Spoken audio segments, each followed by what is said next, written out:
Hezbollah అంతమే లక్ష్యంగా దాడులు కొనసాగిస్తోంది Israel. ఇప్పుడు హెజ్బొల్లాను వేటాడుతూ రాజధాని బీరూట్కు చేరుకున్నారు ఇజ్రాయెల్ భద్రతా దళాలు. నగరంలోని నివాసాలపై ఇజ్రాయెల్ డిఫెన్స్ ఫోర్స్ బాంబులతో విరుచుకుపడుతోంది. సోమవారం తెల్లవారుజామున జరిగిన దాడుల్లో పాలస్తీనా మిలిటెంట్లు ముగ్గురు, మరో పౌరుడు కూడా మృతి చెందాడు.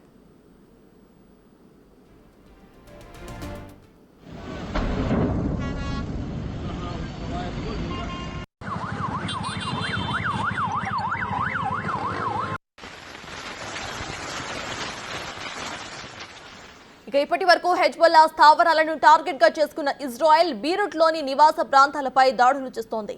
దీంతో ప్రాణ నష్టం మరింత పెరిగే అవకాశాలున్నట్లుగా తెలుస్తోంది.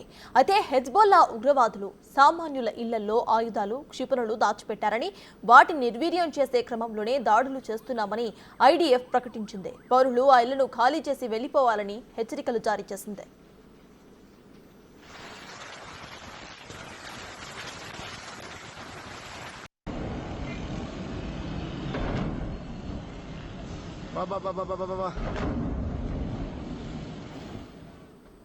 మరోవైపు నిరంతరాయం సాగుతున్న ఇజ్రాయెల్ దాడుల్లో ఆదివారం ఒక్కరోజు 105 మంది మృతి చెందినట్లుగా లెబనాన్ అధికారులు ప్రకటించారు. మరో 350 మందికి పైగా గాయపడినట్లుగా వెల్లడించారు. గత 2 రోజులుగా లెబనాన్లో ఐటీఎఫ్ జరుపుతున్న దాడుల్లో మొత్తం మృతుల సంఖ్య 1000కి పైగా దాటినట్లుగా తెలిపారు.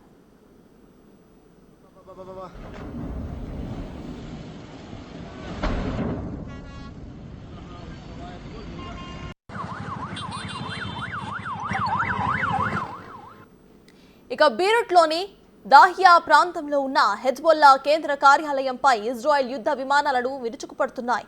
ఈ దాడుల్లో హెజ్బొల్లా చీఫ్ హసన్ నస్రల్లా మృతి చెందారు. భద్రతా సిబ్బంది దాడి జరిపిన ప్రదేశాల్లోనే నస్రల్లా మృతదేహాన్ని స్వాధీనం చేసుకున్నారు.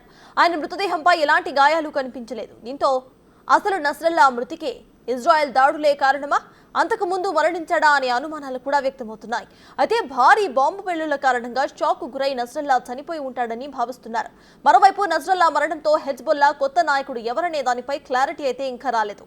నస్రల్లా వారసుడిగా అతడి సమీప బంధువు హమేష్ సఫీద్దీన్ను ఎంచుకున్నట్లుగా వార్తలు గుప్పమన్నాయి. కానీ అవన్నీ కూడా అవాస్తవాలని హెజ్బొల్లా ప్రకటించేసింది. నాయకత్వ బాధ్యతలపై తాము ఇంకా నిర్ణయం తీసుకోలేదని వెల్లడించింది.